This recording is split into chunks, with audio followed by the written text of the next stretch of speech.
Muy buenos días con todas, con todos, con todes.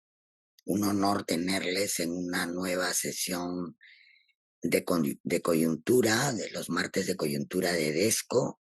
Esta mañana nos acompaña Indira Wilka. Hemos titulado la sesión Arremetida Antidemocrática. Hemos asistido, creo, en los últimos tiempos a varias arremetidas. Esta es una más, un intento más de copar las instituciones en medio de una crisis también, ¿no? De gobernabilidad de nuestros actuales dirigentes, de la corrupción y de todos los problemas que persisten alrededor de la calidad democrática en nuestro país y creo que también en muchos países de América Latina. Le hemos pedido a Indira que pueda hacer una reflexión para motivar la discusión y retomar temas que hemos eh, conversado también en otros momentos sobre el país y que podamos ver cómo encontramos de repente algunas explicaciones. Indira, para el registro, es socióloga, egresada de la Universidad Nacional Mayor de San Marcos y tiene también una maestría en ciencia política y gobierno en la Pontificia Universidad Católica del Perú. Ella ha sido regidora de la Universidad Metropolitana de Lima y también ha sido congresista de la República, activista feminista y militante de izquierda. Nos acompaña esta mañana, como decía, para motivar la reflexión. Adelante, Indira, te dejo en el uso de la palabra por unos 30, 40 minutos y nuevamente muchas gracias por estar esta mañana con nosotras. Gracias, Malvina. Buenos días con todos y con todas. Gracias por este espacio. Bueno, sí, voy a entrar directamente ya al tema. Creo que, bueno, para nadie es algo ajeno que estamos en un momento difícil del país, una situación política que sentimos se viene agravando, ¿no? A nivel de lo que es el gobierno, pero también a nivel de lo que es el malestar ciudadano, el malestar de una ciudadanía que no siente que las expectativas de lo que deberían cumplir sus autoridades estén encaminadas, ¿no? Ni a nivel del Ejecutivo y mucho menos a nivel del Parlamento, ¿no? Y creo que esto está también siendo cada vez más evidente en temas o en aspectos vinculados a lo que no es propiamente la crisis política, ¿no? No solamente las cuestiones vinculadas a la representación, ni a la labor del Parlamento, ¿no? Cada vez más hay un sentir ciudadano de preocupación, de malestar respecto a por ejemplo, la conducción de la política económica, la falta de empleo, la preocupación por cuestiones más cotidianas como lo vinculado al tema alimentario, la crisis del agro, las cuestiones vinculadas a la crisis climática que se han hecho más evidentes en el norte del país. Hay también en algunos lugares de manera más específica, regiones en nuestro país en las que los servicios de salud también están en situación de colapso prácticamente y no hay aparentemente una respuesta pues articulada, una respuesta ordenada, ¿no? Frente a estas problemáticas. Probablemente, ¿no? En tanto haya un momento de degradación mayor en determinados territorios, habrá, como lo imaginamos, una respuesta mediática del gobierno, de la señora Boluarte. Pero mientras tanto, estamos acudiendo a eso, ¿no? A una sensación de desgobierno generalizado. Y sabiendo que eso es así y que también es preocupante la dificultad de reacción por parte de la ciudadanía, de las organizaciones, la debilidad que hay en la misma, sí creo que es importante mirar cómo estamos también siendo testigos de hitos en ese momento de degradación política, ¿no? Tal vez lo más grave de estos días tiene que ver justamente con esto que mencionaba Molvina, que es esta nueva arremetida contra algunas instituciones, que a esas alturas creo que es tal vez lo que uno podría identificar como la verdadera agenda del Parlamento, ¿no? Sabemos que no vamos a esperar en estos en estos tiempos ni en lo que queda del mandato de este Congreso una discusión sobre ninguno de los problemas del país, pero sí podríamos, ¿no?, identificar algunos ejes que son parte de su apuesta, ¿no? Por un lado, por supuesto, sostener a Boluarte lo más que se pueda, mientras llegan a algún tipo de acuerdo las bancadas que tienen un poder dentro respecto a la continuidad de ella o a su recambio, ¿no? Pero el otro gran tema que yo creo que constituye una estrategia por parte de algunas de esas bancadas, al menos en el caso del Fujimorismo, es garantizar el control de ciertas instituciones que son clave, ¿no? Y en ese camino, bueno, ya han ido avanzando con lo que es el Tribunal Constitucional, con la Defensoría del Pueblo, han ido también desandando en algunas reformas o en algunas discusiones de política pública que se avanzaron en los últimos años, ¿no? Como el caso de la política educativa a nivel superior.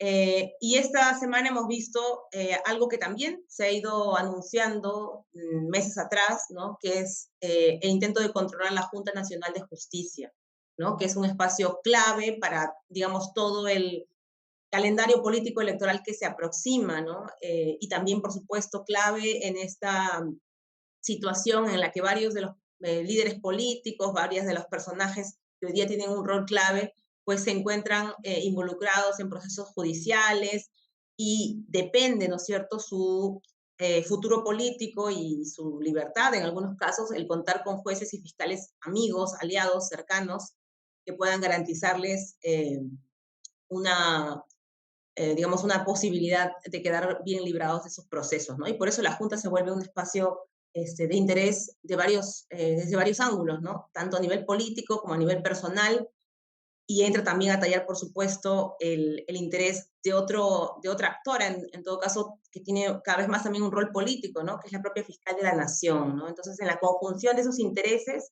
es que estamos mirando hoy día cómo se ha decidido poner el acelerador a lo que se venía anunciando, ¿no? Uno podía presumir o podía, en todo caso, dudar de qué iba a venir primero, ¿no? Si la arremetida hacia la Junta o hacia el Jurado Nacional de Elecciones. Han decidido, yo creo que ir ensayando con el tema de la Junta. Creo que también, en todo caso, para quienes no lo tengan tan presente, es importante hacer un poco un recuento de cómo es que se ha llegado a esa situación con la Junta, ¿no? La Junta Nacional de Justicia viene a reemplazar a lo que fue el Consejo Nacional de la Magistratura, que en el año 2018 llegó a su momento más evidente de corrupción, ¿no? Es una institución que por muchos años fue objeto de vigilancia también de instituciones que velaban por el correcto funcionamiento de la Administración de Justicia. Siempre fue un espacio cuestionado, fue un espacio en el que se hicieron varias denuncias respecto a cómo los consejeros en ese tiempo pues iban instalando prácticas de entrega y devolución de favores, ¿no?, para llegar a esos cargos en primer lugar. Muchos ex consejeros venían también de espacios como el Poder Judicial o la Fiscalía de la Nación, muchos venían del nombramiento que se hacía en ese tiempo directamente de otras instituciones públicas, ¿no?, que nombraban, digamos, directamente, pero en muchos casos se volvía esto un mecanismo de nombramientos a dedos o mediados por favores. Y bueno, por muchos años entonces se fue conociendo y evidenciando y denunciando además a nivel de lo que es la prensa, esta, digamos, dinámica sistemática, ¿no?, de intercambio de favores a cambio de nombramientos para acceder a al propio Consejo Nacional de Magistratura, pero también de intercambio de favores para garantizar el nombramiento o la ratificación de jueces y fiscales, ¿no?, que tenían que pasar necesariamente por el espacio del Consejo de la Magistratura. Ustedes se imaginarán, en tantos años de funcionamiento, se volvió realmente el espacio de construcción de una red de corrupción muy densa, ¿no?, que es lo que conocimos en el 2018 y que originó el escándalo que luego llevó a la salida, a la remoción de todos sus integrantes, ¿no? Con una decisión además del Parlamento. Y me quiero detener en esto porque hoy que se ha presentado esta moción para encargarle a la Comisión de Justicia del Congreso, ¿no?, la tarea de investigar, ¿no?, supuestos actos contrarios a la función, de los integrantes de la Junta de Justicia y que, en otras palabras, es una especie de advertencia o una próxima casi sentencia para ser destituidos, sí creo que vale la pena recordar cómo fue el proceso de remoción de los ex consejeros del Consejo Nacional de la Magistratura, en primer lugar, y cómo se dio luego, ¿no? Todo el proceso de reforma de esta institución y el nacimiento de la nueva Junta, ¿no?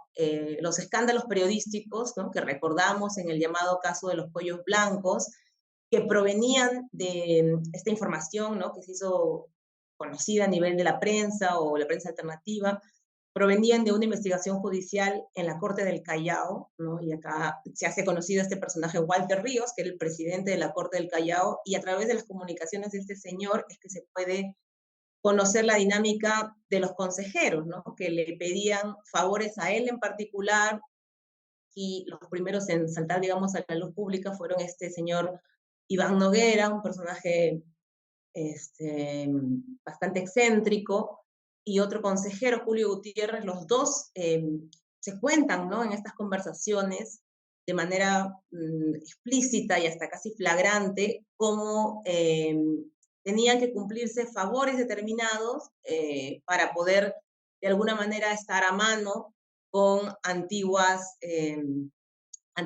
intercambios que se habían hecho en el nombramiento o en decisiones propias del Consejo de la Magistratura, ¿no? Iván Noguera, por ejemplo, le pide al presidente de la Corte del Callao, ese señor Walter Ríos, un favor para su esposa, que era trabajadora de la Universidad Telesub, ¿no?, que también hay que mencionar que es una empresa propia del señor Luna Galvez, ¿no?, también muy, muy vinculado a estos actores, a esta red de corrupción, y también hoy presente en el actual Parlamento, ¿no? Y le pide un favor para la esposa, eh, a cambio, ¿no?, del favor previo que le había hecho a Walter Ríos, al presidente de la Corte del Callao, ¿no?, para que firmen un convenio entre las dos instituciones, entre la Universidad Telesub y entre la Corte del Callao, por poner un ejemplo de las muchas otras cosas que se descubrieron en estos audios. Entonces, algo tan flagrante permitió que se pueda utilizar un artículo de la Constitución, que es justamente el que hoy también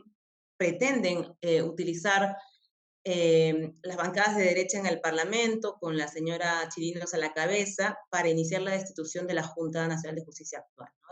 Este artículo de la Constitución le permite al Parlamento la remoción de los integrantes bueno, en ese entonces, del Consejo Nacional de la Magistratura, por causa grave, ¿no? Y cuando se dice causa grave, por supuesto, estamos hablando de algo que no necesariamente configura un delito, ni tampoco una infracción constitucional, porque para eso hay un procedimiento normado en el Parlamento, ¿no? Si estuviéramos hablando de una infracción a la Constitución, hay todo un procedimiento que se sigue, en fin, mucho más detallado.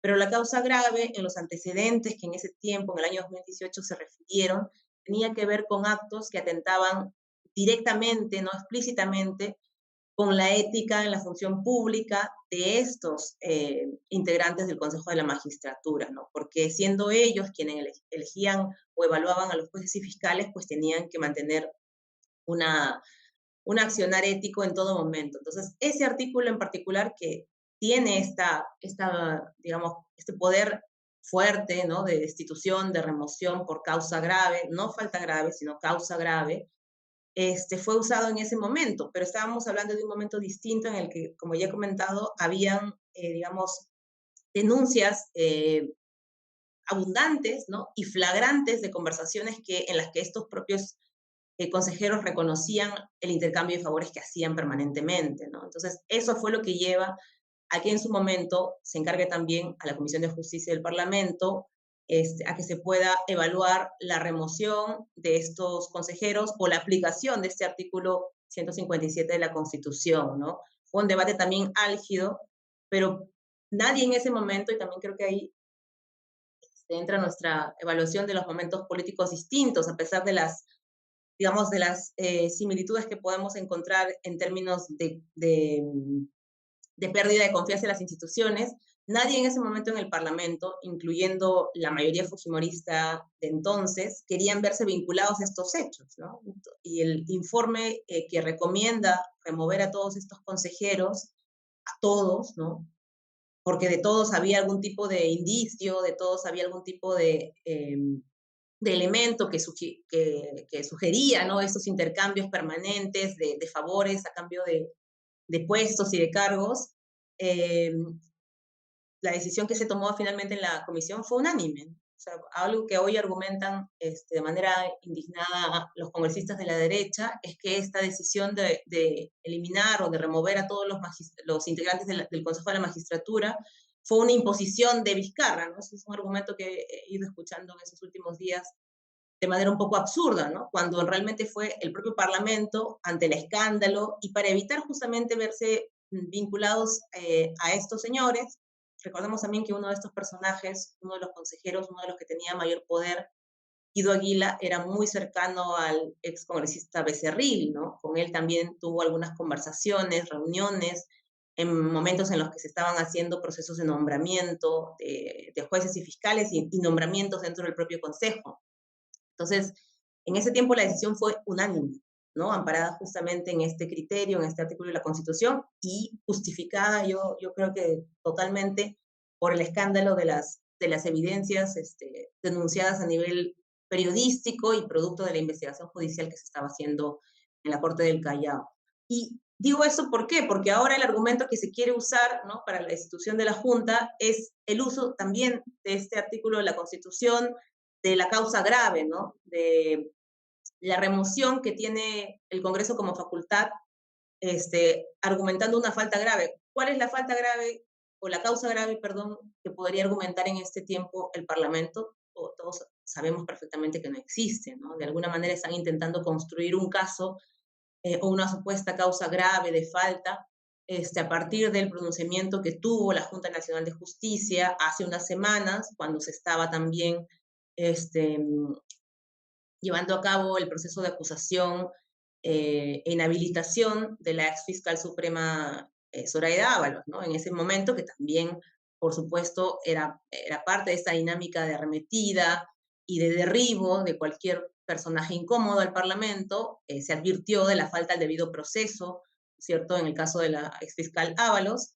Y bueno, la Junta se pronunció, por supuesto, como es su obligación, exhortando al Parlamento que, ¿no?, que pondere en todo caso su decisión respecto al caso de la señora Ábalos. Bueno, esa es una de las razones que se argumenta, ¿no?, para hoy destituir a la Junta. Se argumenta también que esto fue decisión del expresidente Vizcarra, pero como he recordado, y creo que sí es importante que lo podamos recordar, esta fue una decisión del propio Parlamento, ¿no?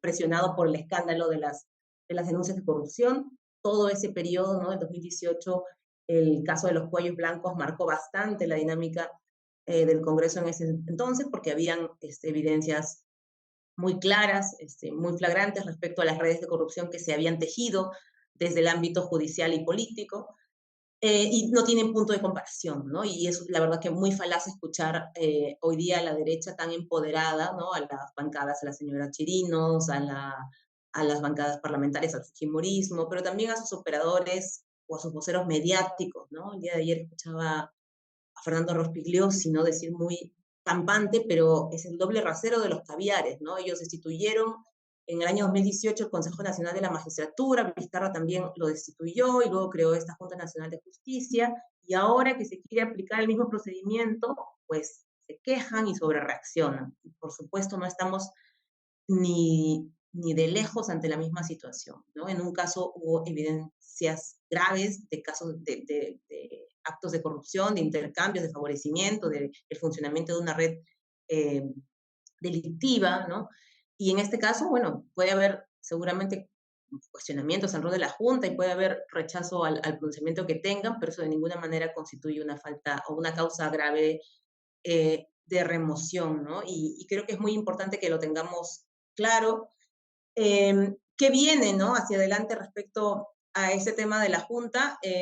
Ya se ha anunciado, ¿no?, que hay un plazo además sumarísimo para que se pueda proceder con esta evaluación o con esta investigación supuestamente recomendada a la Comisión de Justicia. El día de hoy justamente se va a presentar en el marco de la Comisión de Justicia el plan de trabajo de este encargo, de este acuerdo que se ha dado en el Pleno del Congreso. Veremos a la señora Chirinos hacer otra vez seguramente un show de este asunto y atacar a los caviares y atacar seguramente a los integrantes de la Junta. Eh, y creo que es importante, yo creo que tener claro digamos, primero los antecedentes, ¿no? De lo que significó el Consejo de la Magistratura, recordarlo en todo caso, porque son 5 años de haber ocurrido estos hechos, y 5 años en la política peruana, por supuesto, parece una eternidad, ¿no? Con tantas cuestiones que se han sucedido, pero sí es bueno, creo que lo podamos tener presente.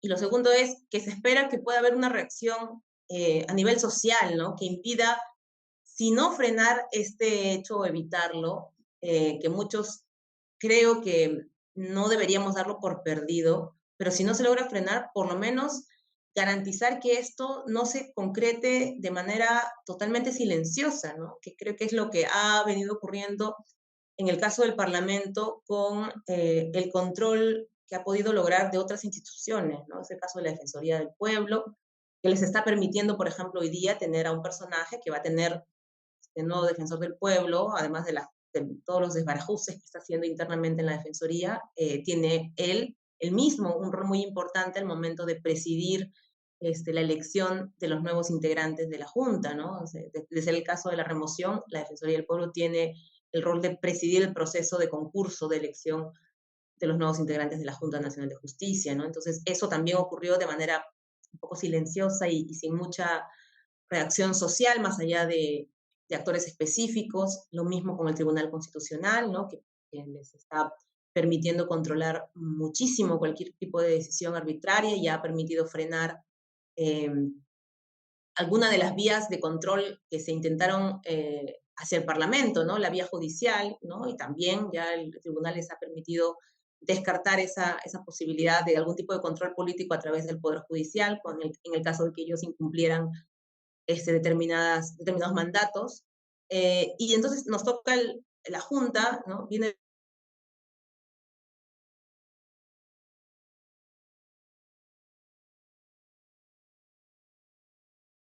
Nacional de Elecciones, ya sea por la destitución de su presidente o ya sea por la reforma de la composición o de los mecanismos de elección de los integrantes del jurado, ¿no? Entonces, creo que es importante que en ese momento seamos muy conscientes de la gravedad de lo que estamos pasando, no porque no hayamos vivido en todos estos meses situaciones que nos obligan, ¿no es cierto?, a cuestionar la situación de la democracia. Hemos vivido cosas muy penosas y gravísimas, como el asesinato de peruanos durante las protestas, sino porque este momento, ¿no?, de control de dos instituciones que son claves para el equilibrio de poderes y para el funcionamiento correcto del Estado de Derecho, como el Jurado Nacional de Elecciones y la Junta de Justicia, son la culminación, ¿no?, de un proceso en el que desde el Congreso, ¿no?, y en el Ejecutivo se han venido pisoteando de manera reiterada diversos aspectos vinculados a la institucionalidad y al Estado de Derecho, ¿no? Es ese momento de culminación, porque se sienten tranquilos y se sienten con la fuerza para hacerlo, es lo que preocupa y lo que debe llevarnos a reaccionar, ¿no? Eh, ¿qué podemos hacer para evitarlo? Bueno, yo pienso que no es una batalla perdida, ¿no? Hay que, por supuesto, mirar en detalle cuál es la composición de los votos que ellos esperan tener en el Parlamento. Se requieren 87 votos para esta destitución. No es que la tengan difícil, por supuesto, ya han logrado reunir una cantidad de votos superior incluso a las 87 en otras ocasiones, y en realidad uno podría más bien darse cuenta que la poca oposición a sus decisiones arbitrarias eh, no es un sector que crezca, ¿no? Todo lo contrario, se reduce, ¿no? Estamos hablando de unos 10, como mucho, un poco más, de parlamentarios que no estarían dispuestos, bueno, a suscribir esta decisión. Pero, de todas maneras, creo que es un intento que se tiene que hacer desde la sociedad de rechazar este acto, de enmarcarlo, ¿no?, en esta estrategia del Parlamento de avasallamiento, de atropello general de los derechos y de las instituciones en nuestro país. Y entonces, bueno, estamos en ese rumbo, ¿no? Y advertir, ¿no? Lo que puede pasar también, por supuesto, con el Jurado Nacional de Elecciones, que es seguramente el otro blanco, ¿no? En el que están esperando actuar. Y bueno, una cosa final respecto a este tema de la Junta, creo que también están entre ellos todavía mirando como un globo de ensayo, ¿no? Esto, uno se escucha declaraciones recientes de voceros de la derecha, no tanto de las bancadas, ¿no? Sino sobre todo de sus voceros, de los que acuden a los medios de comunicación a respaldar estas iniciativas. Muchos de ellos han señalado que tal vez les convendría más al Parlamento esperar al año 2024, ¿no? En el que se vence el mandato de los integrantes de la Junta, para no generar una sobrereacción, como dicen ellos, ¿no? De los caviares o de los sectores movilizados. Hay algunos que probablemente tengan más bien la convicción de ir con este cambio ya, ¿no? Sea cual fuera el caso, creo que es importante mirar, ¿no? Que están haciendo estos cálculos porque efectivamente estamos ante un tiempo, ¿no? Que va haciéndose más vertiginoso, ¿no? Están desde el Parlamento, ¿no? En particular, teniendo muy claro que hay cosas que tienen que asegurar, ¿no? Todos sabemos que no es un escenario posible de un adelanto electoral, ¿no? Más allá de que sea eh, una cuestión que la gente apruebe en las encuestas, ¿no? O que sea algo que la gente esperaría, no es algo que se ve como posible, pero sí es una preocupación de la derecha, ¿no? Parlamentaria el poder asegurar esas decisiones, ¿no? Lo de la Junta, lo del Jurado Nacional de Elecciones, estos últimos cambios también que se han dado la semana pasada en el gabinete de la señora Boluarte, ¿no? Que, bueno, ahora han pasado otra vez desapercibidos, pero algunos de ellos tienen que ver también con esta agenda del Parlamento, sobre la cual esperan tener un mayor control, ¿no? También desde el Ejecutivo, ¿no? El caso más grave es justamente el de este nuevo ministro de Justicia, un personaje muy vinculado también a estas redes de corrupción eh, y de, bueno, intercambios y preventas a nivel de las instituciones vinculadas a la Administración de Justicia, ¿no? Es un personaje que fue cercano al ex presidente del Tribunal Constitucional, Carlos Mesía, un personaje fujimorista, en fin, ya podemos advertir cuáles son sus convicciones, pero claro, no está ahí solamente porque lo sientan alguien cercano, ¿no? Es alguien que está cumpliendo y va a cumplir un rol, y creo yo que es el de facilitar justamente todas estas maniobras que inician en el Parlamento, pero que luego tienen que tener un desenlace también a nivel del Ejecutivo. Y bueno, el otro cambio que vimos a nivel de gabinete la semana pasada, que fue el del Ministerio de Educación, también tenía que ver mucho con la agenda que el Congreso tiene presente para sí, ¿no? Esta discusión respecto a las normas sobre cambios en el magisterio, tanto la nueva evaluación de docentes que no pasaron las anteriores pruebas, o el nombramiento automático de los docentes interinos. Bueno, todo eso es parte de la agenda, no solamente de grupos que han logrado tejer pues una especie de alianza dentro de supervivencia, como el bloque magisterial, sino también del propio fujimorismo. Creo que hay que ver así estos cambios, no un intento de Boluarte por construir una agenda suya de nada, sino más bien del Parlamento afianzando su poder y su intento por asegurarse, ¿no? El determinado o el control de determinadas instituciones. Entonces creo que eso es ante lo que estamos, y creo que sí es muy importante que podamos tener muy claro el peso que tiene una institución como la Junta, los antecedentes, ¿no? Que creo que es algo además que nos permite conectar con la ciudadanía, ¿no? Muchas personas en estos días, bueno, preguntan y se preocupan sobre cómo salir de repente a denunciar esto que está pasando con la Junta, cuando es una institución, pues, que tiene un perfil muy bajo hacia la sociedad, ¿no? A la gente no es que le parezca inmediatamente importante, ¿no? Lo que hace o lo que debería estar haciendo la Junta Nacional de Justicia, pero hay una conexión, ¿no? Cuando uno puede esto vincularlo a los escándalos que se dieron a nivel judicial y que es algo que la gente pues percibe de manera cotidiana, ¿no? ¿Por qué la justicia en nuestro país o por qué el acceso a la justicia es realmente algo que está mediado por el dinero y por la capacidad, digamos, o por la corrupción? Es realmente por esto, ¿no? Y bueno, creo que eso es lo que necesitamos en este momento, ¿no? Poner esto de relieve y tratar de sumar a alguna reacción. Es importante, yo también creo que presionar hacia el Parlamento, ¿no? Tratar de romper de alguna manera los votos que puedan tener hoy día, seguramente ya eh, relativamente garantizados, pero no me parece que es algo que deba pasar simplemente en silencio, ¿no? Por más que tengan una buena cantidad de votos, por más que tengan ellos la tranquilidad de poder acometer este hecho sin mayor resistencia, creo que es clave que estamos ante uno de esos momentos en los que toca reaccionar con mucha fuerza y buscar eh, que se puedan generar reacciones múltiples de parte de la ciudadanía, tanto de los espacios políticos como los espacios sociales y los espacios institucionales. Ya han habido algunas reacciones. Las primeras en realidad han venido a nivel, sobre todo, internacional, y bueno, ya hemos visto también pronunciamientos absurdos, ¿no? De algunos congresistas pidiendo la sanción, por ejemplo, el representante de Naciones Unidas en el Perú, por pronunciarse o por pronunciamiento que han tenido estos justamente a propósito del asunto de la Junta Nacional de Justicia, ¿no? Pero creo que es un momento importante, grave, y que nos debe llevar a también una reacción, ojalá, ¿no? Que nos permita, pues, empezar a tejer una resistencia contra lo que está.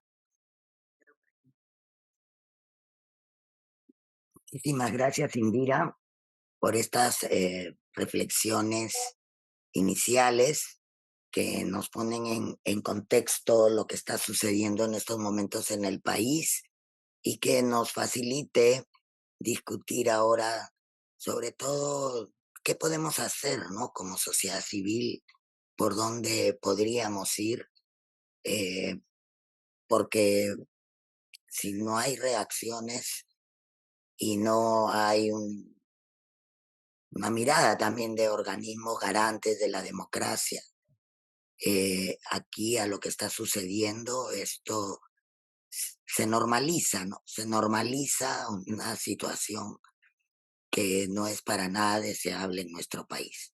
Y a propósito, había olvidado mencionar que el día 15 debemos celebrar el Día Internacional de la Democracia en en este contexto y en esta situación.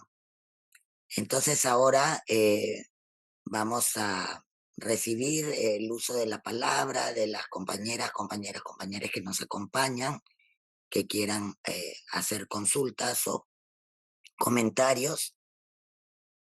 Pueden solicitar el uso de la palabra levantando la mano o pueden avisarnos por el chat. Ya adelante Beto y de ahí Teresa. No, fíjate, yo creo que la pregunta que hay que hacernos en estos momentos, ¿en qué etapa estamos de la crisis? Porque la crisis es el tema central en el cual hay que reflexionar si queremos inclusive hacer política. Porque de hecho hay una progresiva, hay un proceso que es progresivo, por etapas, digamos, ¿no? Ahora le toca al jurado, a la Junta de Justicia, antes le tocó a la Defensoría, que ya está siendo desmantelada, antes le tocó a tal cosa, ahora quieren lo otro, etcétera, etcétera, ¿no? La pregunta es, ¿en qué etapa de la crisis estamos? Porque eso, te insisto, nos permite reflexionar políticamente y posiblemente hacer política. O sea, yo tiene que ver con un balance que también ha hecho Indira. O sea, y se pregunta si la gente se va o no a movilizar. Entonces, eh, es el momento de hacernos preguntas. ¿Por qué la gente no se moviliza? Pero, ¿qué tiene que ver eso con la etapa en la cual estamos de la crisis? Porque de hecho caminamos hacia una crisis mayor, ¿no? Cuando hablo de crisis mayor no me refiero a un fin, sino a, una, a un cambio cualitativo de la correlación de fuerzas en el país. Que uno parte de una visión de que antes hubo una correlación de fuerzas que permitió tumbarse a Fujimori en 2000, que después le dio cierta presencia en la izquierda años después, bueno, que le dio un mala más allá de sus fallas estructurales, que le dio a la sociedad cierto ambiente progresista, que luego la corrupción comenzó a matar ese tipo de esperanzas. Ha habido un proceso. Entonces, ¿en qué procesos estamos? ¿En qué momento de la crisis estamos? ¿O no estamos en crisis? Porque es la pregunta que yo me hago. O sea, inclusive se habla hoy día que han retomado el control del Poder Judicial los cuellos blancos, no sé si es verdad. Pero, y este último incidente que hemos tenido con este funcionario de Naciones Unidas, ¿no? Diplomáticamente es un error, pero pero también es real que lo que pasa, lo que dice el diplomático es cierto. Entonces, eh, ¿estamos en qué momento? Esa es la pregunta. O sea, porque si no es posible tumbarse el Congreso, como acabo de escuchar a Indira, ¿qué se puede hacer? Porque ese llamado, y con todo termino, a la movilización ciudadana por ¿cómo se llama?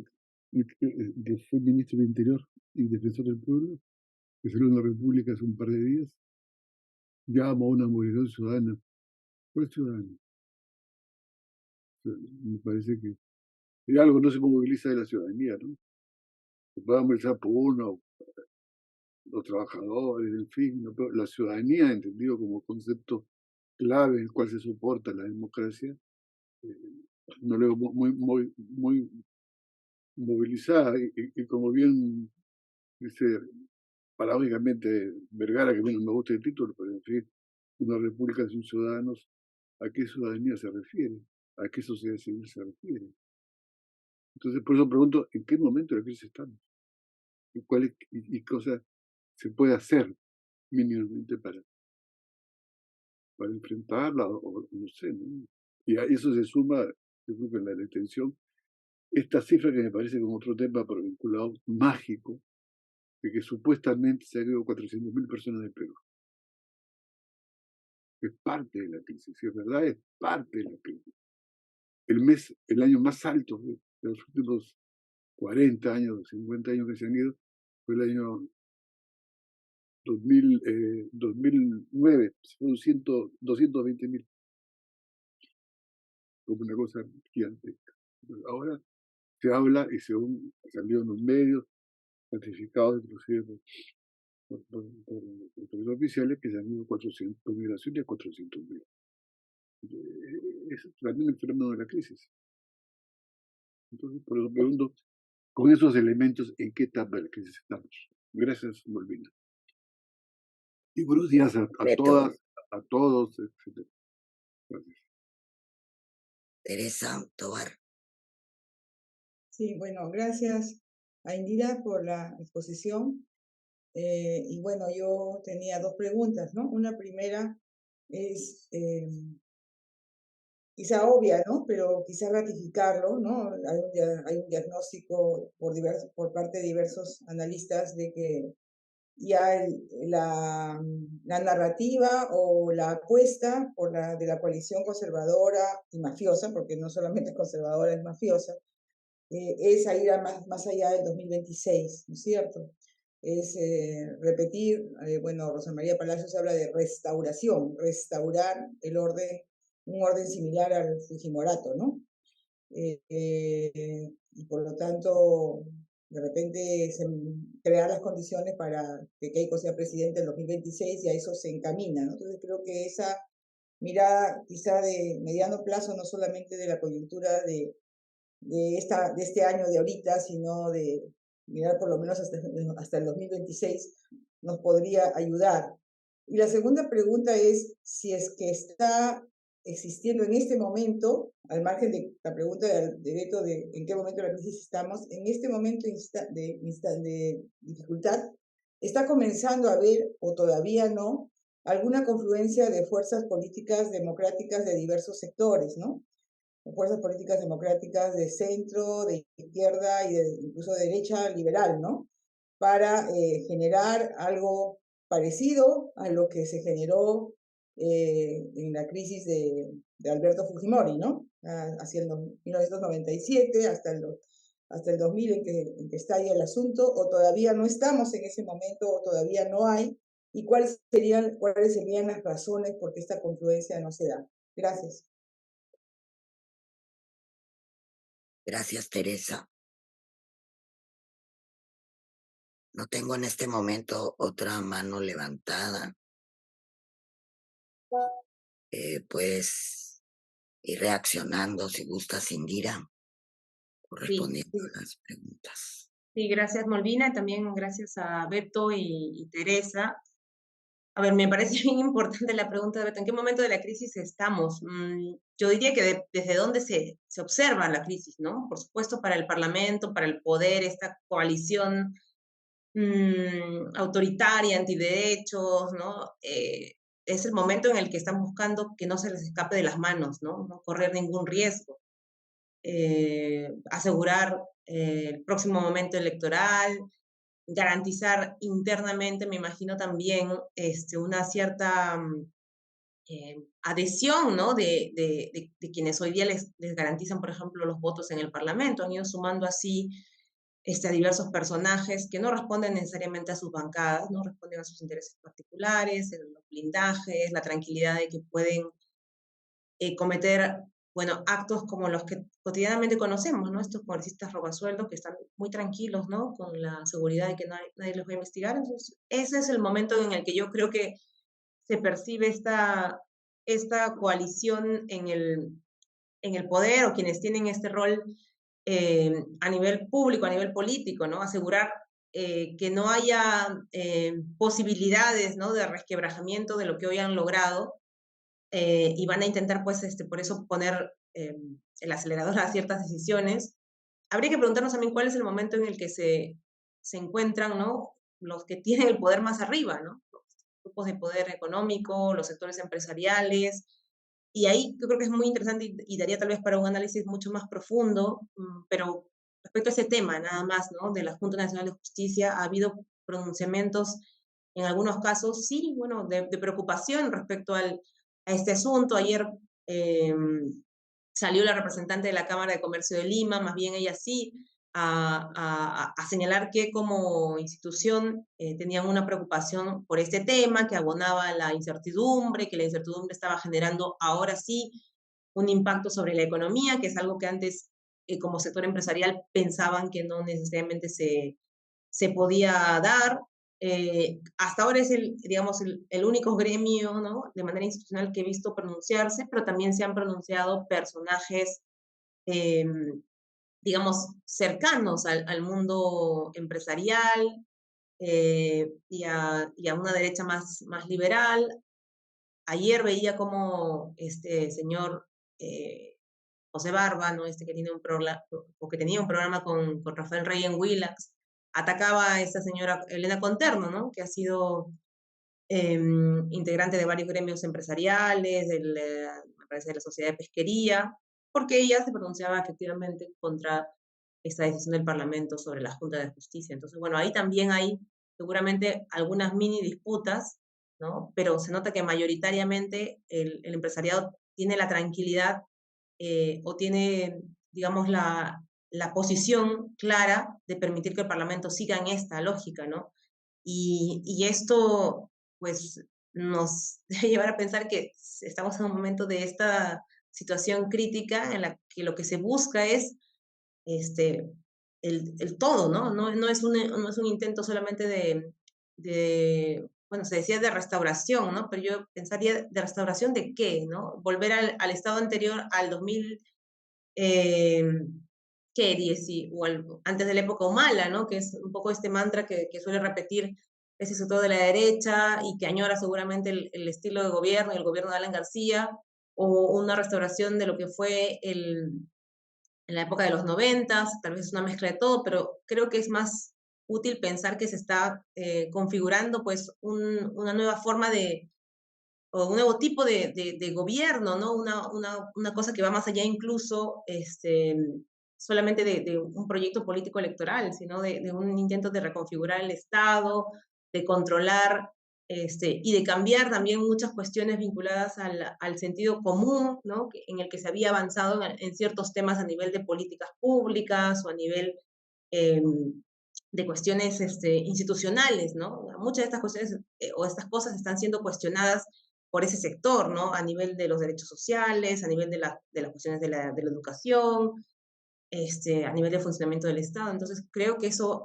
va más allá, ¿no? Hay esta apuesta por consolidar algo, no tienen claridad, ¿no? De esa coalición autoritaria o que hoy está en el poder, de quién es la figura, ¿no? Que va a representar a este proyecto que están buscando construir, o ¿no? Que están construyendo a partir de estos retazos que van sacando de las instituciones o de lo que queda de la democracia peruana, pero hay esa apuesta, ¿no? ¿Y en qué momento de la crisis estamos para quienes estamos mirando esto o tratando de resistir esto, ¿no?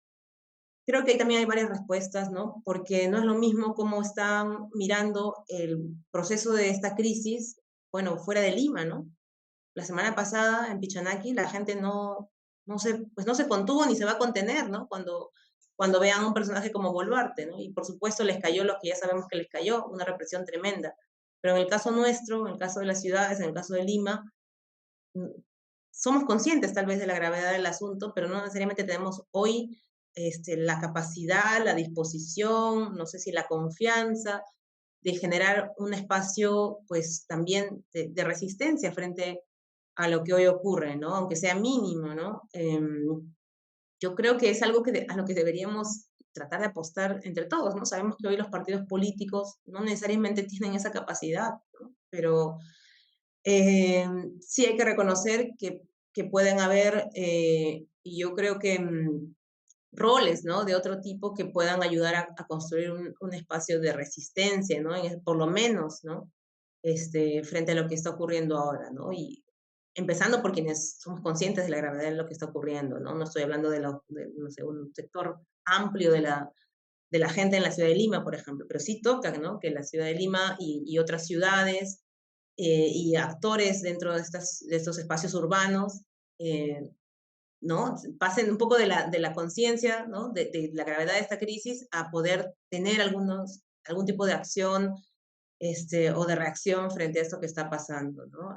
Entonces, bueno, sí, es un momento complicado, ¿no? La sensación de crisis se va agravando, pero también la percepción de esta misma y la forma de reaccionar es muy distinta en nuestro país. Si fuera una sola, pues o sentiríamos que la cosa no está tan mal, o sentiríamos que hay una reacción y ese rechazo al Parlamento y al gobierno que vemos en cada encuesta, ¿no? Del IEP o de Ipsos, pues se traduce en algo, ¿no? Y no es así, ¿no? Creo que también ahí pesa mucho esta distancia o esta fragmentación que hay en términos territoriales, ¿no? De cómo se percibe la política en estos tiempos. Gracias, Indira. ¿Quién más se anima a comentar?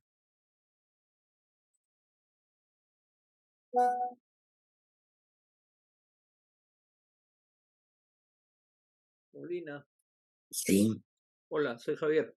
¿Puedo? Hola, Javier. Sí, claro. Adelante, Javier, de ahí, Alex. Bien, un gusto. Hola, Indira. Una pregunta. ¿No será que el problema en relación a la movilización es que un tema como la Junta Nacional de Justicia puede resultar para la gente que está en una situación económica muy complicada en este momento en el país, y hablo de clases medias para abajo, ¿no?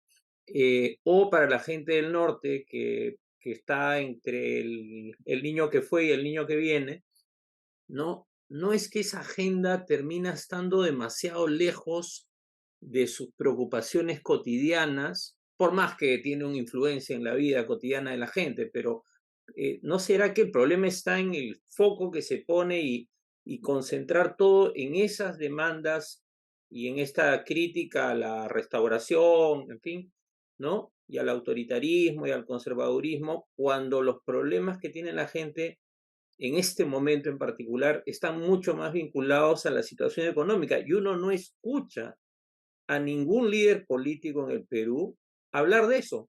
Los únicos que se quejan de la situación económica que tienen micro son los empresarios, curiosamente, que tampoco es que le están pasando tan bien, por lo menos un sector, ¿no?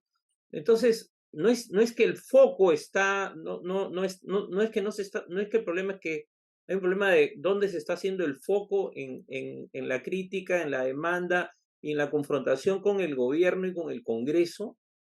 No sé, te lo planteo como pregunta porque me parece que yo no veo a nadie, salvo Pedro Franque, digamos, de sectores de la izquierda, es el único que lo veo escribir, pronunciarse sobre eso, pero me parece que ahí hay un vacío y que no se empata con la gente que incluso en el sur, por ejemplo, la gente que protestó y que sigue molesta con Dina, igual que en Pichanaki, está en una situación económica muy peor todavía de la que viven los que no protestaron, porque encima el costo de la protesta fue altísimo en términos económicos.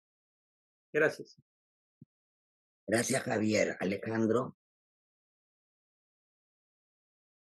Disculpen que no tenga cámara. Sí, yo creo un poco lo mismo, en realidad. El tema es que, digamos que así visto desde la población, de repente este tema les resulta completamente ajeno y además les resulta completamente normal. Es decir, la idea de que los poderes y el Poder Judicial y la Fiscalía estén capturados por la gente de plata corrupta, resulta además normal a la población, tengo la impresión. O sea, todo esto es un retorno a la normalidad que tiene un efecto político perverso, pero desde el punto de vista de la gente no solamente es, digamos así, la gente se moviliza más por el tema del Congreso y de la presidencia que por el tema del Poder Judicial, porque además ya asumen que el Poder Judicial estaba así, o sea, y que en realidad es una especie de retorno a la normalidad y que vivimos nosotros más bien en una burbuja, en un tiempo en el que pensamos que las cosas iban a mejorar significativamente, ¿no? Pero entonces a mí me sorprende, uno va a los eventos del Poder Judicial y es el mundo de el orden, la justicia, etcétera, y luego ves todo lo que realmente pasa. Entonces, el Poder Judicial eternamente estuvo capturado por el APRA, luego por y ahora aparece por el neofujimorismo, porque ahora no es solamente un tema de grupo político, sino a mí lo que me preocupa del fujimorismo es que es una ideología que es terriblemente popular, ¿no? Y que dice, no importa lo que hagas, ¿no? Solo importa lo que digas, ¿no? Con tal que lo que digas suene razonable. Y eso es lo que parece, o sea, entonces yo no creo que haya mucha movilización popular por ese tema de la Junta de Justicia, o sea, en absoluto, ¿no? O sea, yo si es que quieren hacer, en realidad, literalmente va a salir si es que en el Congreso no encuentran suficiente oposición para que no lleguen a los 17 votos, o sea, es, digamos, la única salida. Si esperamos que sea la movilización popular la que frene este movimiento, estamos perdidos, ¿no? Y de ahí ya veremos lo que va a pasar con la RENIEC y todo lo demás, entonces pasamos a un escenario políticamente mucho más oscuro. Entonces, a mí, yo sí quisiera por una pregunta, más allá de que tú mencionaste un momento que habría como 10 personas que quizás estarían votando en contra, ¿tú crees que existe en el Congreso una suficiente, ¿qué es la palabra? Fuerza moral o incluso sus temas de sus propios intereses, porque el tema de intereses económicos, lo que nos muestra este gobierno es que está perdido, o sea, y a mí lo que me preocupa es que haya un grupo de gente que esté pensando que hay que sostener a Dina lo que se pueda, luego se callen y luego la solución va a ser que entre el fujimorismo a arreglar, ¿no? Que eso es lo que yo imagino que muchos están calculando en el propio Congreso, por lo menos Fuerza Popular, ¿no? Yo creo que está bien, que Dina lo hunda todo lo que pueda, para que luego nosotros, haciendo lo mismo, lo mínimo, resultemos los salvadores de la economía peruana. Entonces, a mí, entonces la pregunta es, ¿qué tanto de esto se escucha? ¿No? O sea, ¿cuál es la posición real del fujimorismo en el Congreso frente al gobierno de Dina? No lo que dicen, etcétera, no el apoyo, sino qué es lo que realmente están pensando. Y lo otro es si tú crees que habría la mínima posibilidad de que haya, pues, de último momento decidan pensar a conciencia y no consigan los 87 votos, ¿no? Eso. Gracias, Alejandro. Vamos con Rodolfo Marquina. Buenas con todos. Un saludo a Indira y gracias por la exposición. A mí me parece que habría que ver en dos planos la situación de la crisis, ¿no? Uno, en el lado de la esfera pública, oficial, vemos cómo la crisis se sigue profundizando, ¿no? Estos últimos hechos de la Junta Nacional de Justicia, yo creo que muestra una orientación política muy clara hacia controlar todo, hacia imponer el control de qué sector. El asunto es que qué está unido tras eso. Es el sector mafioso de la política, ¿no? Con un respaldo, digamos, ¿cómo le podríamos llamar? Un dejar hacer por parte del poder económico. O sea, los grupos, los que cortan el jamón, están en un compás de espera. Y las fuerzas mafiosas de la política están avanzando con todo, porque todas estas últimas normas que tienden a limpiar o a liberar de penas a todo el mundo, ya ese salvataje a como dé lugar y mantener el control. Ya, eso es lo que va pasando ahí. Pero yo creo que ese exabrupto de la harina y todo eso en Pichanaki también muestra un cierto nivel de desesperación. Ahora, ¿qué pasa más bien en el movimiento social? Yo creo que el movimiento social va acumulando la frustración y el descontento. Y eso le preocupa a la derecha porque no es que la gente se está orientando hacia la derecha, no, yo creo que la situación se sigue polarizando y el descontento no abona a la derecha, sino más bien es el descontento que más bien estaría mirando a la izquierda, pero aquí es donde está un problema que sí habría que analizar. Yo creo que el movimiento no reacciona porque ahorita está paralizado por una pelea al interior. Al interior la pelea, ¿cuál es? Los castillistas o procastillistas, donde se junta una serie de intereses, ¿no? Y bueno, el otro, no sé si podría ser otro sector, lo que está pasando con el serronismo, ya está renuncias en masa del serronismo en Ayacucho, en Cajamarca, entonces también yo creo que el serronismo va a comenzar a tener o profundizarse su problema, porque ya es evidente en este momento, ya hay las quejas ahí contra la cúpula partidaria, pero esa pelea al interior es lo que creo mantiene inmovilizada al movimiento social. Ahora, lo cierto es que esta crisis, el factor determinante va a ser la población. De todas maneras, el movimiento social.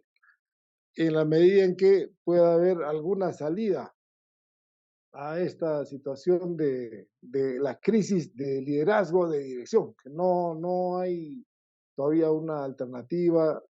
Entonces las peleas internas pues, están plenamente vigentes. Se anuncia, por ejemplo, para el 12 la protesta, movilización a Lima, etcétera, etcétera. Pero como digo, acá en el sector, en el movimiento social, esa diferente versión es latente y eso creo que todavía ocasiona esa inmovilización. Había el paro de los transportistas que fue levantado así nomás y no avanzó, pero yo digo, eso que se dice como el tema económico que se está profundizando también en cuanto a necesidades, se va a ir acumulando. Entonces, me parece que simplemente se van acumulando las tensiones sociales y va a estallar, ¿no? Me parece, por ejemplo, la derecha ya le puso la mira al embajador de Naciones Unidas en Perú. Ya, y no sé hasta dónde van a ir, ¿no? Bueno, eso nada más como idea de reflexión. Lo que sí yo, en términos de pregunta, le quería indicar a ella cómo ve la cuestión de esas pugnas al interior del movimiento social, cómo las ve. Gracias.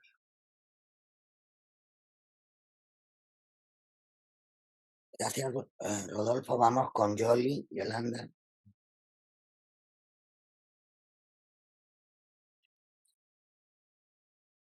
Sí, buenos días. Gracias, Indira, por la presentación. Mi pregunta es muy concreta.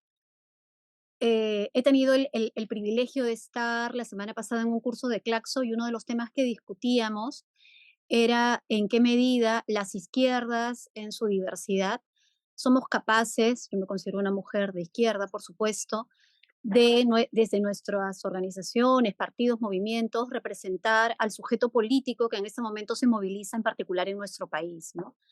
qué nos está sucediendo, que estamos,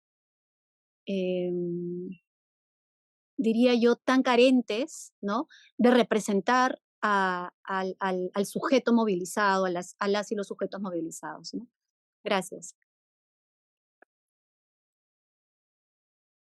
Gracias, Yoli. Con estas tres podemos dar una vuelta a Indira, que están en mucha sintonía. Sí, bueno, voy a tratar de empezar por la primera pregunta, me parece que era la de Javier. Bueno, yo concuerdo, ¿no? Por supuesto, hay una agenda del país que no está siendo hoy día discutida por la clase política, ni tampoco por los sectores, ¿no?, de izquierda o progresistas, o que enarbolan la lucha democrática, ¿no? Y ahí, bueno, eso es por varias razones, ¿no? Hemos comentado la debilidad de los partidos políticos, no es lo mismo, bueno, tener a una persona informada hablando del tema económico que tener a un movimiento, un partido político planteando cuál sería su alternativa, ¿no?, frente a lo que se está hoy día, digamos, implementando como política económica, ¿no? O sea, no basta solamente decir que lo que se está hoy día llevando a cabo está mal o pésimo y es un desastre, ¿no? Y escuchar al ministro de Economía dando alternativas a la gente para suplir, ¿no?, a los alimentos que han encarecido. Lo que la gente exige, ¿no?, de un actor político es no solamente que diga lo que está mal, ¿no?, sino sobre todo cuáles serían sus alternativas. Y es ahí donde se evidencia la debilidad partidaria generalizada, ¿no? Probablemente lo que hoy día esté concentrando mayor energía de los movimientos políticos formales, institucionales, es prepararse para las elecciones, prepararse legalmente, en fin. Pero claro, mientras tanto, pues hay un vacío enorme y terrible, ¿no? Y creo que eso es sintomático de esta crisis, ¿no? Yo concuerdo con que entonces ojalá tocará también que este tipo de planteamientos sean acogidos, ¿no?, en ese tipo de espacios que hoy día se están tratando de generar, en reuniones. El día de ayer, por ejemplo, hubo una reunión en la Coordinadora de Derechos Humanos sobre este tema, ¿no? Y ahí voy tal vez al segundo comentario, me parece, de Alejandro, que, bueno, él preguntaba sobre si en el Congreso es posible, o yo evalúo que puede haber algún tipo de capacidad de reflexión, no sé, bueno, una fuerza moral, para que no se dé este desenlace con respecto a la Junta. Yo creo que el valor de lo de la Junta, por supuesto, no estamos hablando de un tema que va a concitar una movilización ciudadana masiva y popular, aunque yo creo que tampoco hay que subestimar a los sectores movilizados. O sea, los sectores movilizados a nivel popular, si bien no es que se van a indignar por la Junta, pero sí van a aprovechar cualquier oportunidad que exista para enfilar contra el Parlamento, ¿no? Porque el Parlamento representa hoy día, ¿no?, la posibilidad de cualquier tipo, o sea, el freno a cualquier tipo de cambio, y eso la gente sí lo tiene claro. Por eso la gente ha estado marchando contra el Parlamento, y tal vez con consignas que parecen o que son poco realistas, como cierra el Congreso, pero porque detrás de eso está, pues, la convicción y la claridad de que el Parlamento es el espacio desde donde se cocinan todas estas barbaridades, ¿no?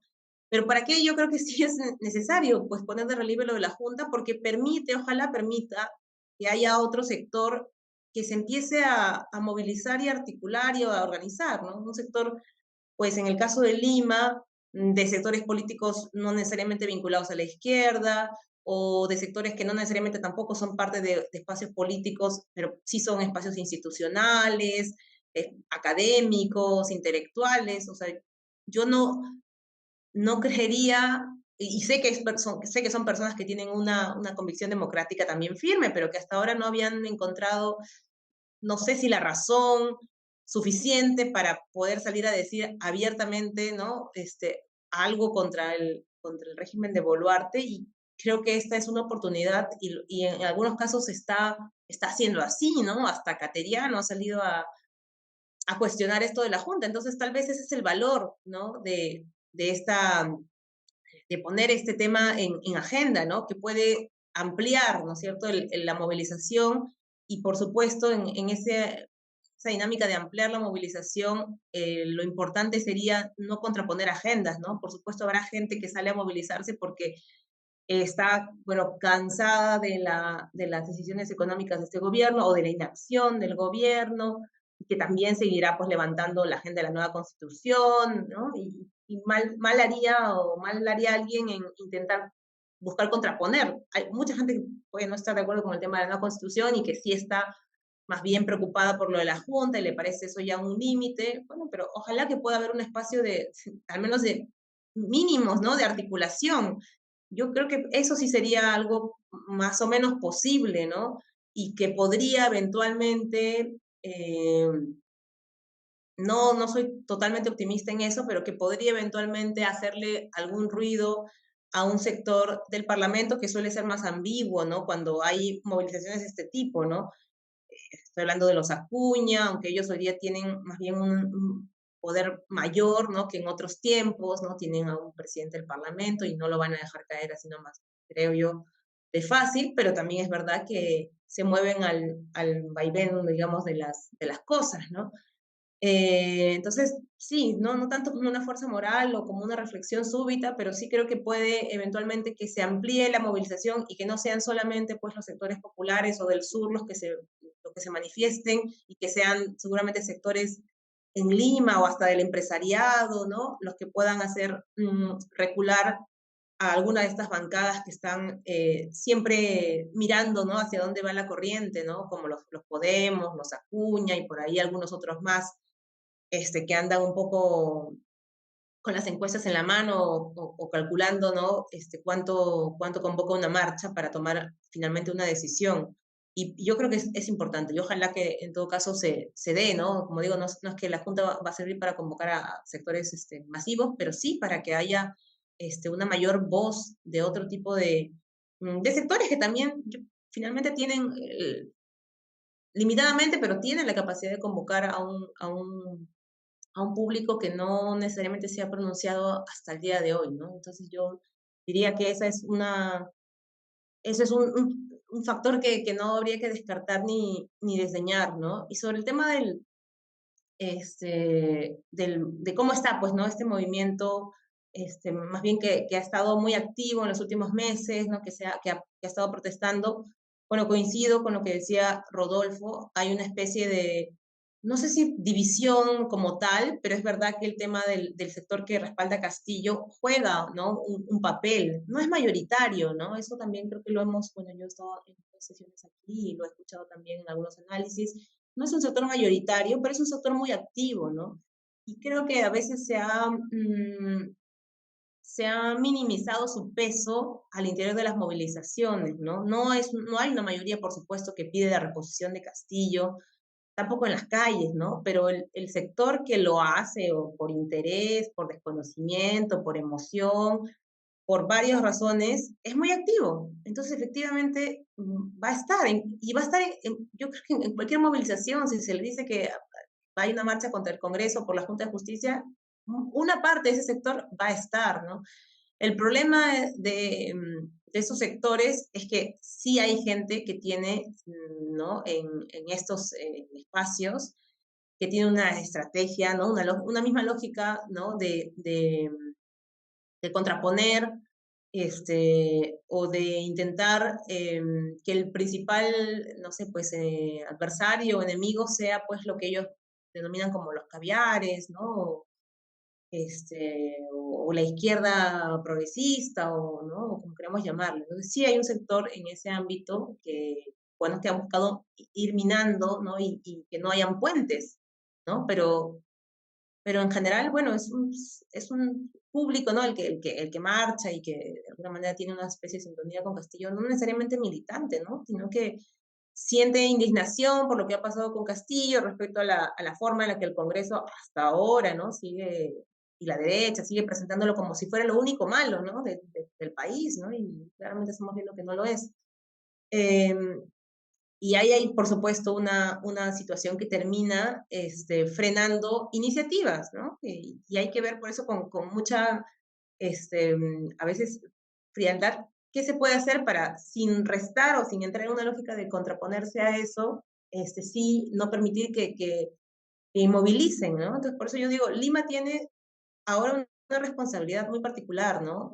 Desde Lima no se va a convocar tal vez las grandes marchas nacionales, pero sí es cierto que en Lima haya una acción plural, ¿no? Como las que hubieron en julio de este año, ya sería una buena señal, ¿no? Y lo de julio de este año, si bien la convocatoria inicial partió de estos espacios regionales, ¿no? Como la CENUL, ¿no? La NP, Asamblea de los Pueblos, y esta coordinadora unificada de lucha de las delegaciones regionales, al final la presencia mayoritaria fue, bueno, de ciudadanía de Lima, ¿no? De sectores más plurales, incluso de referentes mediáticos de la derecha liberal, ¿no? Entonces, yo creo que esa sería una buena acción que podría ayudar un poco a ir moviendo las cosas para bien, ¿no?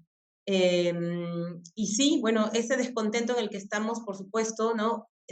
Y que es la torpeza también, yo creo que de la derecha, ¿no? Pensar que Boluarte siga en esta deriva, no les va a pasar la factura, es una lectura incorrecta, a pesar de que ellos están intentando, pues, desmarcarse. El fujimorismo claramente tiene esa forma de actuar, pero tampoco es que abone inmediatamente a la izquierda, y eso creo que todos lo sabemos, ¿no? Puede abonar a cualquier otra cosa, ¿no? Que plantee simplemente un cambio radical, un cambio tajante, ¿no? Un cambio bastante vertical, ¿no? En el que ya todo esto se arregla de manera abrupta, ¿no? Puede abonar a cualquier otra cosa y en el Perú no han faltado situaciones en las que hemos vivido casi experimentos políticos inclasificables, ¿no? Y entonces, si bien es cierto, esto no va a favorecer a la derecha directamente, tampoco es que inmediatamente esto pues favorezca a la izquierda, y más en un momento como este en el que la izquierda tampoco está siendo completamente consciente de la crisis por la que está pasando, ¿no? Y si, bueno, si eso no es lo primero que se empieza a discutir, va a ser difícil, pues, ponerse como una alternativa, ¿no? Pero sí coincido con que dentro del movimiento social, el tema del sector que apoya a Castillo, que es un sector muy activista, ¿no? Es un elemento que a veces se ha minimizado o no se ha sabido leer o no se ha sabido actuar, digamos, frente a eso para evitar, pues, que termine frenando, ¿no? Iniciativas de movilización que deberían estar hoy día en curso. ¿Quién más se anima o alguien quiere hacer alguna réplica como Beto? Adelante, Beto. Dos cosas. Yo creo que quien está más perdida que la derecha es la izquierda. Para comenzar, es incapaz de unificarse. Incapaz. Pese a todo lo que se habla, que se viene una dictadura y que cierran los espacios y que, como ha dicho Rosa María Palacios, que no creo que pone en cuestión el año 26, o sea, como una especie de una dictadura que se va a apropiar del poder por un periodo determinado grande, ¿no es cierto? No creo que estamos en esa etapa. Ni siquiera ha podido Guatemala, menos va a poder el Perú, ¿no es cierto? Entonces, eso es lo primero. Y creo que un problema es el castillismo. Y mi concepto hay que romper con él. Porque finalmente Castillo necesitó un golpe de Estado. Y lo que pasa es que la izquierda tiene como uno, ahora en términos religiosos, cuasi pecado original, el vizcarrismo, que aceptó el cierre del Congreso. Y no se dan cuenta que estamos en una democracia. Porque finalmente Castillo ha ganado a sus adversarios o enemigos con las armas de la democracia. La derecha no podía tumbarlo. Y después han inventado la tesis del golpe de Estado de la derecha contra Castillo. Bueno, el que hizo el golpe de Estado fue Castillo. Entonces están encerrados que no saben cómo resolverlo, desde mi punto de vista. Entonces, y bueno, es cierto que hay un sector castillista, que no es que sea castillista en el sentido de Pedro Castillo, sino que es castillista en el sentido de lo que se llama el voto sociológico. Es un voto de castigo. El voto de la izquierda, por lo general, es un voto de castigo. Es un voto identitario en el sentido que el que está en el poder me representa a mí y yo siento que estoy en el poder. Ahora le han quitado esa imagen del poder que es Castillo y se siente huérfano de poder. Entonces, ¿cómo le organizas otro discurso que no sea, puede ser en el Congreso, qué sé yo, Asamblea Constituyente, otro tipo de vínculo con sectores populares, que justamente le permite además romper con el castillismo? El problema desde el punto de vista es eso, o sea, no hay ningún discurso que se plantee temas que tienen que ver con la posibilidad de salir adelante de la crisis y las fuentes mismas de la crisis. La izquierda, una derecha que no quiere que la izquierda vuelva al poder jamás. Ayer vi, por casualidad, no por casualidad, fui a una sesión, una película que se llama La Batalla de Chile, que es justamente el primer golpe de Estado, y por lo menos es una réplica de lo que pasó en Chile en el año 73. La derecha no logra los 2/3 del Congreso el marzo del 73 y se lanza el golpe de Estado abiertamente. ¿No es cierto? Y lo logra. Y la gente defiende porque es su gobierno. Es su gobierno. Es un poco parecido. Castillo me representa porque es mi gobierno, pero hay que darle vuelta a eso. Hay que trabajar desde mi punto de vista eso, porque si no, el castillismo va para todo, ¿no? Y finalmente, y además sabe el gobierno que le va más al castillismo. Este señor que ha capturado en Estados Unidos, que es el dueño de la casa Zarratea famoso, donde se hacían las tapas, los gabinetes, etcétera. La pregunta es por qué no se asiló en México, cuya relación con Castillo es muy fuerte. Castillo está en México, el señor es amigo de Castillo. ¿Por qué se ha dejado apresar en la frontera norteamericana? Y no se quedó en México. Si se quería vivir tranquilo en México, se puede ir tranquilo siendo asilado. Yo viví en México 2 años. Yo creo que lo que se viene es una campaña contra Castillo.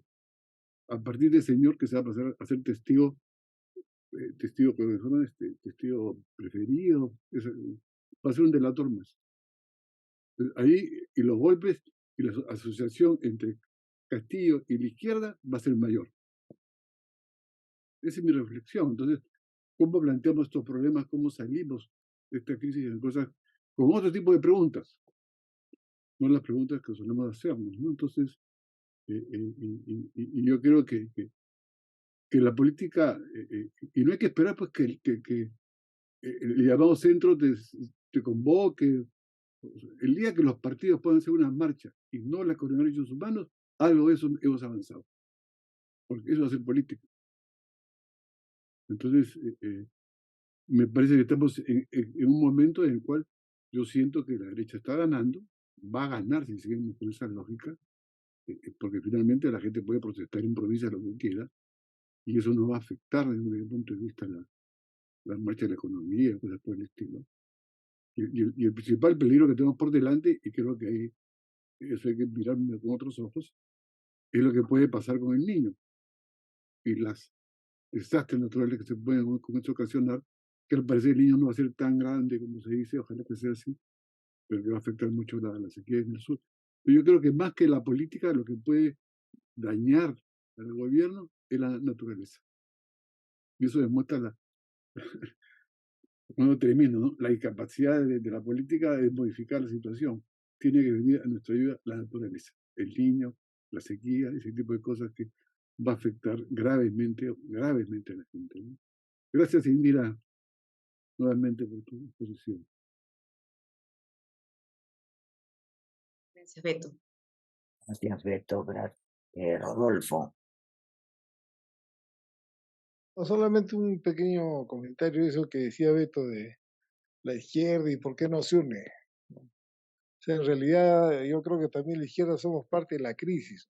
Y en general, pues, la crisis de la política en su conjunto. Yo pienso que ese es el tema central, que los partidos están hechos polvo, todos en general, ¿no? Y eso provoca que ante la gente no se perciban liderazgos en los gremios, todo. Yo creo que eso está casi todo destruido en términos de capacidad convocatoria, legitimidad de los liderazgos, hay problemas. Ahora en la izquierda se mezclan varias cosas, ¿no? Por ejemplo, el sector que apoya a Castillo o el serronismo también, que es otro actor ahí al interior del movimiento social, hasta rezagos del senderismo, ¿no? Que confluyen en algunos elementos. Por ejemplo, dicen, no es conveniente el adelanto de elecciones porque eso es favorecer a la derecha. O otros que enfocan o enfatizan en el elemento de la crisis el problema racial, ¿no? Y la marginación. Entonces, el problema yo creo que es eso, porque también eso se expresa en hay como 10, 15, creo, sectores de izquierda buscando la candidatura propia, ¿no? López Chao y no sé, un montón. Y no hay pues la mínima posibilidades de sentarnos. Ahora, no, la unidad del movimiento yo creo que no se va a favorecer o no se va a acelerar con el tratar de evitar los conflictos, porque como se señalaba acá, ¿no? Esa posición que tiene el serronismo frente a la izquierda, que llama caviar, igual, ¿no? Se producen, hay una serie de contradicciones abigarradas, y eso yo creo que va a necesitar también un proceso de maduración, y sobre todo creo que el gran vacío es la ausencia de ejes programáticos que ayudarían pues, a resolver estos temas, ¿no? O sea,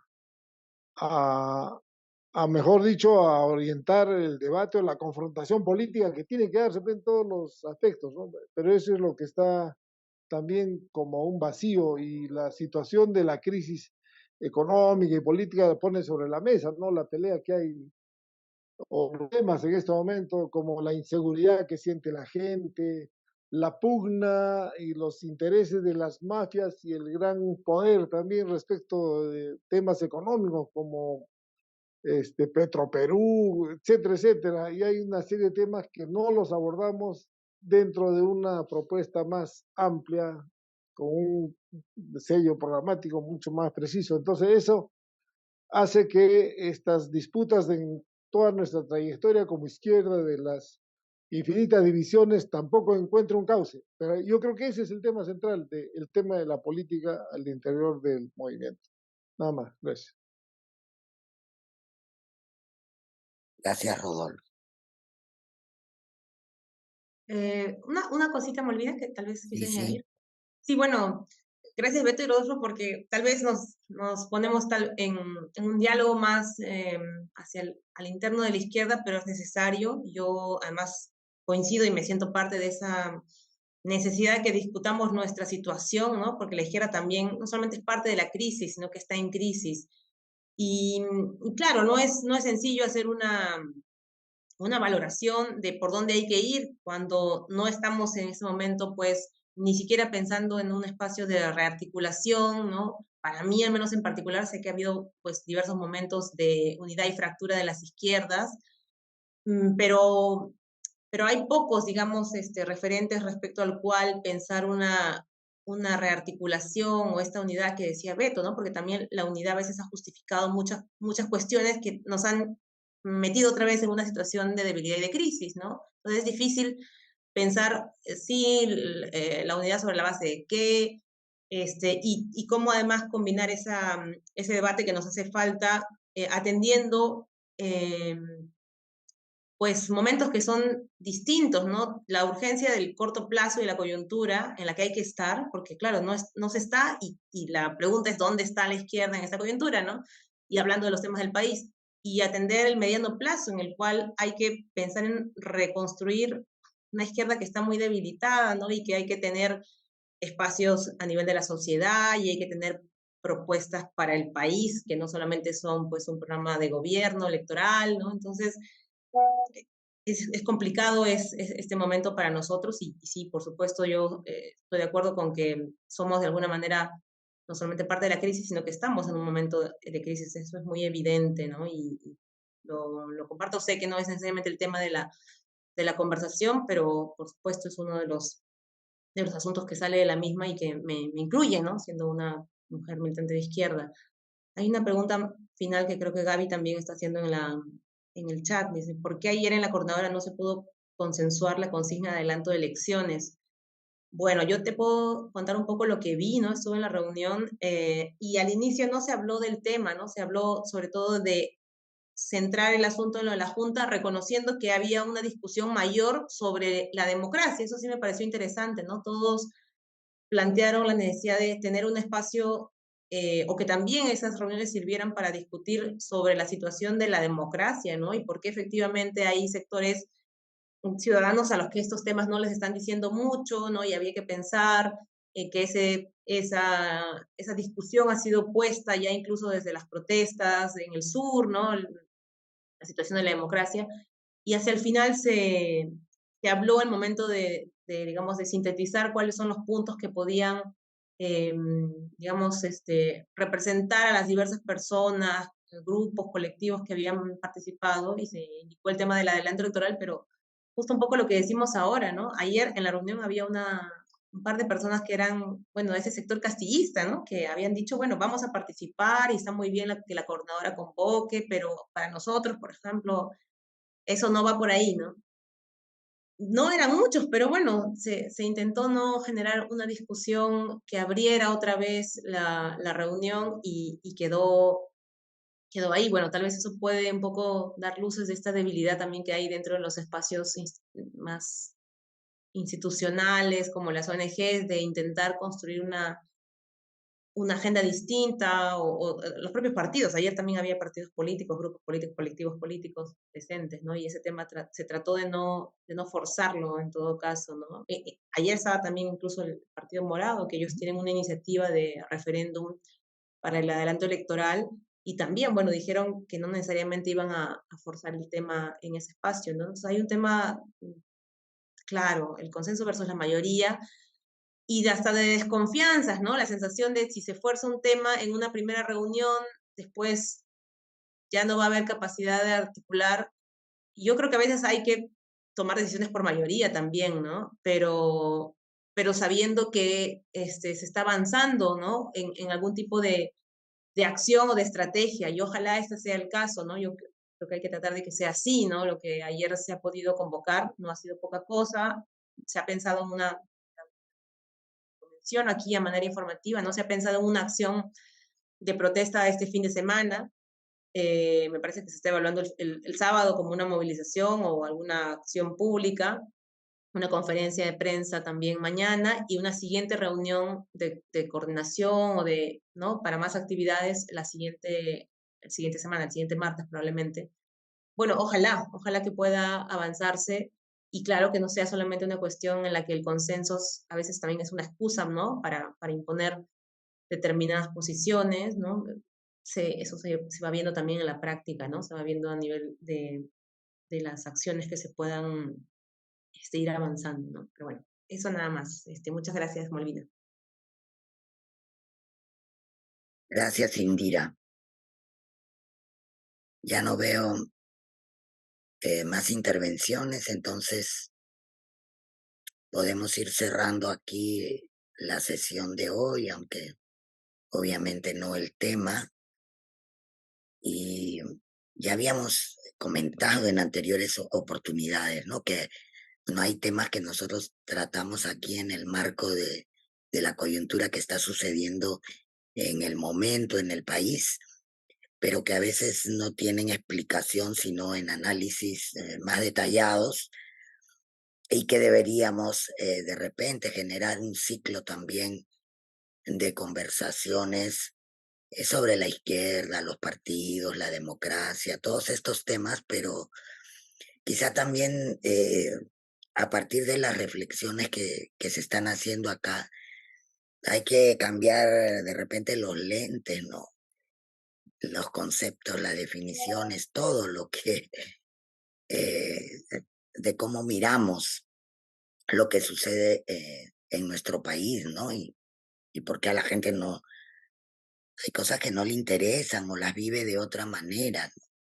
Y a veces queremos comportamientos desde cómo nos gustaría a nosotros que se comporte la población, la ciudadanía, los actores, como querramos llamarlos. Entonces, a ver si uno de estos días nos juntamos para organizar ese ciclo de conversatorios y mientras seguimos con nuestras reuniones de coyuntura. Muchísimas gracias, Indira, por estar esta mañana con nosotras.